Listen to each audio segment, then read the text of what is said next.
மதுரை வில்லாபுரத்தைச் சேர்ந்தவர் Leelavathi. Marxist communist கட்சியைச் சேர்ந்த லீலாவதி 1997ஆம் ஆண்டு மதுரை மாமன்ற உறுப்பினராக தேர்ந்தெடுக்கப்பட்டார்.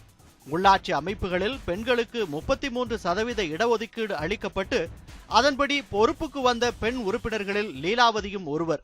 விளிம்பு நிலை மக்களின் உரிமைகளுக்கான போராட்டங்களில் முன்னின்று பெருங்குரலாய் வரும் லீலாவதியின் குரல். இந்நிலையில் தான் அவர் வெட்டி கொல்லப்பட்டார்.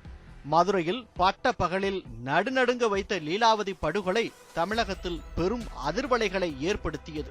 ஒரு பெண் மாமன்ற உறுப்பினர் கொல்லப்பட்டது கூடுதல் பதற்றத்தை உருவாக்கியது.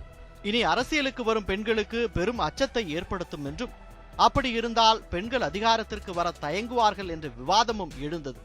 இந்த கொலை தொடர்பாக திமுகவை சேர்ந்த முத்துராமலிங்கம், மருது, சோங்கு முருகன், பாம்பு முருகன், மீனாட்சி சுந்தரம், அண்ணாதுரை ஆகியோர்கள் கைதானார்கள். இவர்களுக்கு ஆயுள் தண்டனை கிடைத்தது.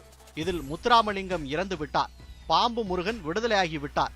இந்த நிலையில் திமுக ஆட்சியில் அண்ணா நூற்றாண்டு விழாவை முன்னிட்டு மருது, சோங்கு முருகன், மீனாட்சி சுந்தரம் ஆகியோர் விடுதலையாகினர். பரோலில் சென்றபோது விதிகளை மீறியதால் அண்ணாதுரை மட்டும் விடுதலை செய்யப்படவில்லை. இந்த 3 பேரின் விடுதலை தொடர்பாக முதல்வருக்கு கடிதம் எழுதினார் சிபிஎம் கட்சி மாநில செயலாளர் என் வரதராஜன். லீலாவதி வழக்கில் தண்டனை பெற்றவர்கள் விடுதலை செய்யப்பட்டது வேதனைக்குரியது. எனவே இந்த 3வரின் தண்டனை குறைப்பு உத்தரவை அரசு ரத்து செய்ய வேண்டும் என குறிப்பிட்டிருந்தார்.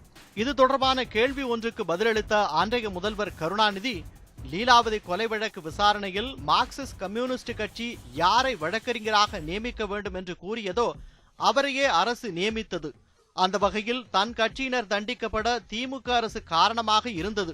தற்போது அண்ணா பிறந்த நாளையொட்டி விடுதலை செய்யப்பட்ட அனைவரும் 7 ஆண்டு தண்டனையை நிறைவு செய்தவர்கள் என கூறினார்.